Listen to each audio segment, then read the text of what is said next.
Mi nombre es Eduardo Montoro, soy el CEO, el jefe o el gerente de nuestra clínica de orientación personal y de superación personal psicológica que se llama Inaltum. Se puede encontrar en inaltum.online y ahí cualquier persona que me quiera contactar puede hacerlo directamente porque poniendo inaltum.online va a entrar mi página y en mi página hay un simbolito de WhatsApp y ahí está mi número de teléfono. Entrando ahí se pone en contacto conmigo. Cuidado, no es inaltum.com, sino es inaltum.online. Soy psicólogo clínico, tengo una maestría en psicología clínica, tengo una maestría por la Universidad Católica de Cuyo, tengo una maestría en psicología de counseling por la Universidad Europea de Roma, tengo una maestría en filosofía lexicográfica por la Universidad Gregoriana de Roma, tengo una maestría en psicología en filosofía del derecho por la Universidad Católica también, y finalmente un profesorado de psicología por la Universidad de Mendoza, y varios títulos más que no vienen al caso. Eso es para que me conozcan.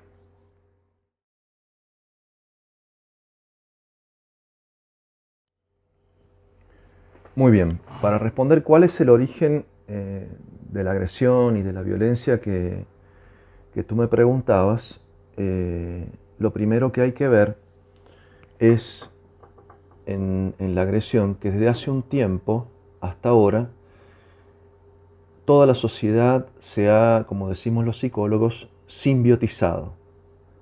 Es decir, ¿qué es la simbiosis? La simbiosis es esa unión primaria que existe entre una madre y un hijo. Nacemos en esa simbiosis y nuestra identidad se construye en esa simbiosis, en ese acoger psicológico de la madre al hijo. Con el tiempo, esa simbiosis tiene que romperse. Cada vez que nosotros aprendemos a socializar, esa simbiosis se rompe. ¿Por qué? Porque nos vamos incorporando a otros grupos que tienen otras leyes de comportamiento que son importantes aprenderlas para poder convivir en sociedad. En la simbiosis prácticamente no hay casi ninguna ley.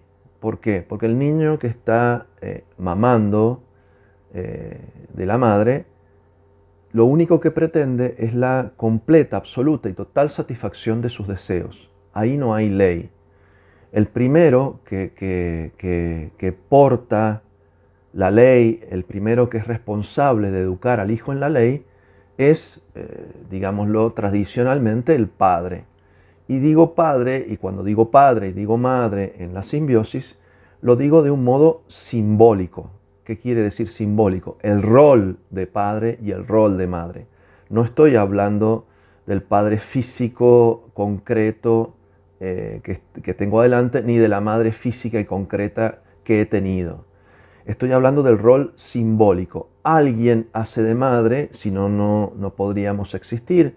Inclusive desde el punto de vista psicológico, alguien nos ama, alguien nos da esa contención y amor que necesitamos, que hace posible esa simbiosis, que es como un gran útero psicológico que se prolonga más allá del nacimiento, y alguien nos tiene que hacer salir de ese útero psicológico y hacernos socializar, que es decir, que conocer la ley del comportamiento de los demás y enseñarnos a compartir con los demás según esa ley común que tenemos para comportarnos. ¿Por qué una persona se vuelve violenta? ¿O por qué, digámoslo de un modo más preciso, eh, después de tantos años se ha ido creciendo estadísticamente los índices de violencia? Esto sucede porque en realidad se ha dado una psicologización de la educación. Un poco nosotros, los psicólogos, tenemos la culpa de esto. Toda la educación ha sido psicologizada mal, mal. psicologizada. ¿Qué quiere decir eso? Nos hemos vuelto traumatofóbicos, le tenemos trauma o le tenemos fobia al trauma. Entonces, ¿qué sucede? Estamos siempre pendientes de proteger al niño del trauma a través de cualquier cosa que yo pueda hacer, un castigo, lo que fuere. Y de a poco, el aprendizaje de la ley se ha ido dejando atrás. ¿Por qué el aprendizaje de la ley, y que es lo que nos permite socializar con los demás, vuelve a una persona violenta? ¿Por qué? Porque simple y sencillamente, cuando nosotros nos focalizamos en aquello que es nuestra simbiosis, sucede lo mismo que le sucede al animal cuando protege su nido. Los animales son tremendamente territoriales. Y un animal es agresivo cuando alguien pretende invadir su territorio, invadir su nido. Pero el animal tiene una dualidad. Deja de ser agresivo cuando sale de su territorio y va a la búsqueda de algo. Ahí se adapta a las leyes del afuera. Entonces, cuando alguien entra en su territorio es agresivo, cuando sale de su territorio no lo es. Ha aprendido una ley. ¿Qué pasa en el niño que no aprende las leyes y que permanece siempre simbiotizado? Toda la realidad es un nido. Toda la realidad y todo deseo y toda cosa que se le ocurre es un nido. Entonces, no sale de ese nido. Siempre todo lo que viene a imponerle una ley o que viene a negar un deseo, la respuesta es agresiva, la respuesta es el berrinche, la respuesta es la pataleta, la respuesta es el no quiero hacer lo que se me da la gana, no quiero respetar esa ley, no quiero respetar ese límite. Y ahí comienza el origen de la agresión. Ahí empieza el origen de la violencia. Cuando ese niño que no ha sido desimbiotizado, no se le ha enseñado la ley de lo social, quiere imponer su ley del nido a toda la demás realidad. Lo único importante para el niño simbiotizado es aquello que me produce una satisfacción.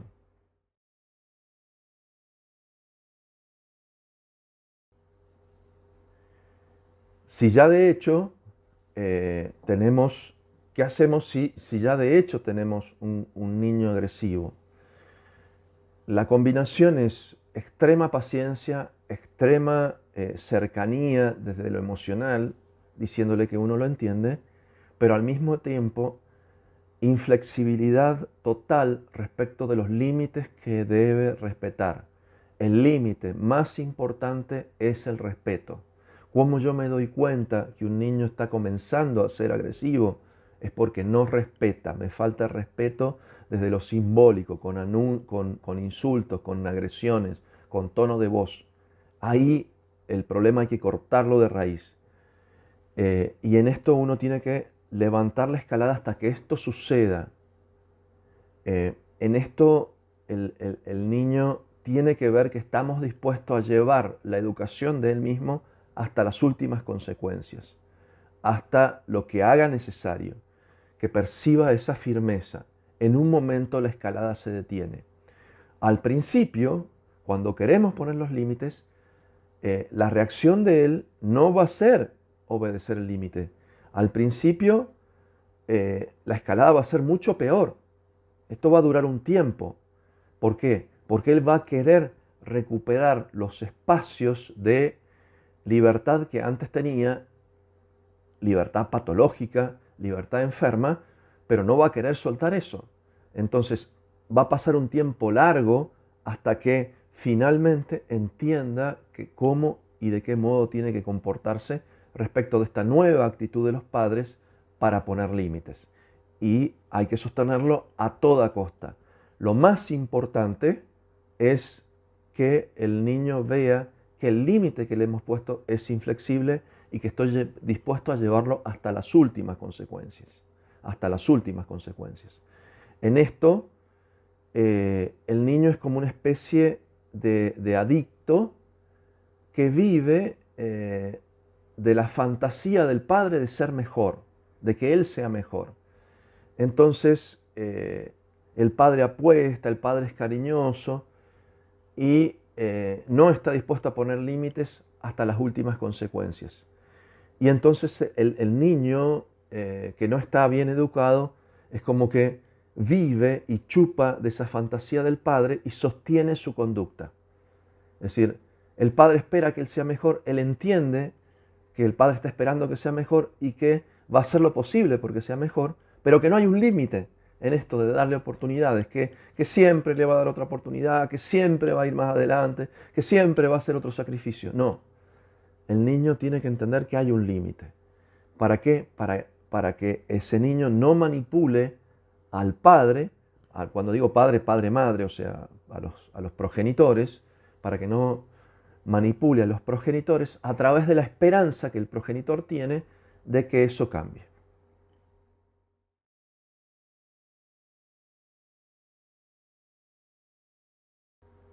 Me pregunta en qué hacer si un hermano le hace bullying a otro hermano. Bueno, las leyes generales son exactamente las mismas, es decir, poner con firmeza los límites y las consecuencias que ese comportamiento va a tener y ir aumentando cada vez más los límites para que contengan ese comportamiento de un modo muy progresivo, muy firme y muy claro de hasta dónde estoy dispuesto a llegar.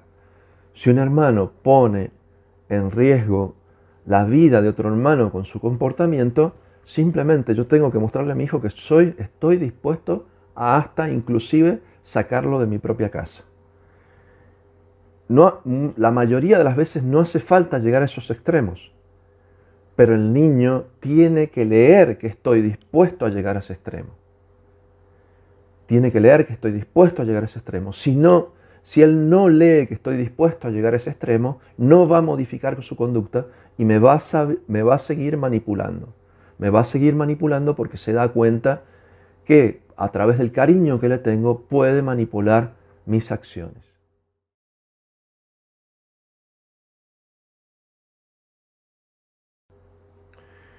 ¿Contribuye el videojuego a esto? Absolutamente sí, sí. El videojuego en la formación de la autonomía y en la formación de la tolerancia a la frustración que toda persona tiene que tener es una verdadera adicción, es un verdadero cáncer. El videojuego me da la satisfacción del cómo sí. Es decir, que este mundo de las fantasías que yo creo en torno al videojuego es posible. Y entonces yo nunca aprendo las reglas reales de la realidad. ¿Y por qué? Porque en el videojuego, si me matan, yo empiezo de nuevo, tengo otra vida. Si pierdo, empiezo de nuevo, tengo otra vida. Y no tiene ninguna consecuencia directa sobre lo que yo aprendo. En cambio, en la realidad, cuando yo tengo un accidente de auto, no empiezo otra vida. Tengo todas las consecuencias que eso implica. El gasto para pagar el accidente, lo que me pasó a mí en medio de ese accidente y todo el traumatismo del accidente. En lo real siempre hay consecuencias y las consecuencias de lo real ayudan a formar nuestra tolerancia a la frustración, que es esencial para la formación de cualquier psicología. Entonces de eso se trata, de hacer crecer una persona adulta. ¿De qué se trata una persona adulta? Una persona que tiene una gran tolerancia a las frustraciones, es decir, una gran tolerancia a las expectativas de cómo yo quiero que sean las cosas. Sin esa tolerancia somos infantiles. Y un niño que queda atrapado en esa infantilidad nunca llega a ser adulto. Nunca llega a ser adulto. Y en esto, en todos mis años de experiencia, hay una radical diferencia entre aquellos que han sido formados según una educación tradicional, que de un modo u otro han recibido alguna actitud de dureza de parte de los padres que puede haberse considerado traumática, y aquellos que han sido sobreprotegidos y se les ha dado todo. Las personas que han vivido alguna situación traumática en su educación, que su padre ha sido demasiado duro, etcétera, etcétera, en algún modo y en algún momento a través de la terapia psicológica se curan. En cambio, aquellas que han sido sobreprotegidas y son traídas a la terapia, en el contexto terapéutico no se las puede curar. ¿Por qué? Porque en realidad necesitan de la dureza de la vida. El contexto terapéutico es un contexto consensuado. Si vamos a comparar una patología con la otra, es como comparar un resfrío con un cáncer. En la persona que ha vivido un trauma porque su padre era demasiado duro, por lo que sea, en algún momento se cura, en algún momento repara eso, en algún momento sale adelante. En cambio, la persona que ha sido sobreprotegida, que se ha criado a su hijo como alguien que se le satisface todos los deseos, esa persona, al menos en contexto terapéutico, yo diría que casi no tiene cura. ¿Por qué? Porque necesita algo que yo no le puedo dar como psicólogo. Necesita encontrarse con la realidad, golpearse con la realidad, encontrar las reglas objetivas de la realidad. Entonces yo no se la puedo dar. En alguna medida, para la vida se lo ha condenado a aquel que es sobreprotegido a ser un inútil. Por eso, cuando yo dudo entre ser duro y no serlo, siempre la elección, siempre que sea una duda legítima, obviamente, me pone frente a dos factores. La elección debe ser rígido, poner el límite. ¿Por qué? Porque las consecuencias de excederse por la parte del límite son infinitamente inferiores a las consecuencias de excederse por el lado de la sobreprotección. En un lado tenemos una identidad que, como un carro, ha sufrido un accidente y tiene alguna chapa abollada. En el otro lado no hay identidad, no se ha llegado a formar identidad. La hemos truncado, hemos creado una identidad tullida, sin desarrollar. Entonces no hay algo para arreglar, hay algo todavía para desarrollar, que es infinitamente más complejo.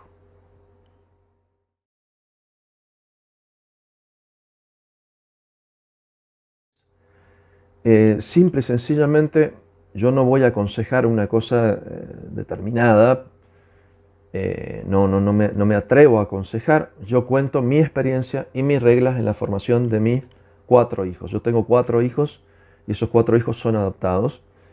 Y he minimizado el contacto con las pantallas de un modo total.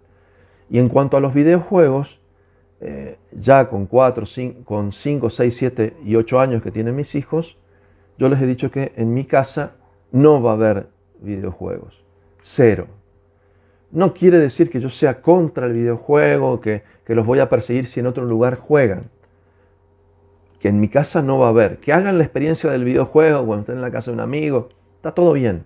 Pero cuando vuelvan a su casa, la posibilidad de usar el videojuego de un modo indiscriminado no va a existir, porque no va a existir el videojuego. Si el videojuego está, a mi modo de ver, es muy, muy difícil de controlar la cantidad de horas que ese niño pasa frente al videojuego.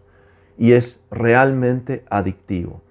Esto no lo doy como consejo, lo cuento como experiencia personal. Cada padre sabrá qué hacer con eso. Lo mismo dígase de la pantalla, lo mismo dígase de la televisión. Todo esto desracionaliza. La ley es racionalización y necesitamos cada vez más niños que sean más racionales. Por primera vez en la historia de la humanidad, los hijos van a ser en esta generación menos inteligentes que los padres, porque no han estado en contacto con todos los estímulos racionalizantes, que es la palabra, la lectura, la discusión. Están en contacto con los estímulos desracionalizantes, la pantalla, la imagen, el videojuego. Y todo eso hay que minimizarlo en la mayor expresión posible. Lo mismo dígase del celular, lo mismo dígase de un montón de cosas. No hay, esto yo no doy una medida ni una cantidad porque sería absurdo. Es una decisión personal de cada padre. No hay un límite en esto. Si tuviera que ser una educación como hace 60 o 70 años atrás, sin televisión casi, no es perjudicial, porque ese aburrimiento se ordenaría a leer un cómic, a leer o a hacer otras cosas. Pero en esto, insisto, en esto está la libertad de cada padre que decide qué hacer con su hijo.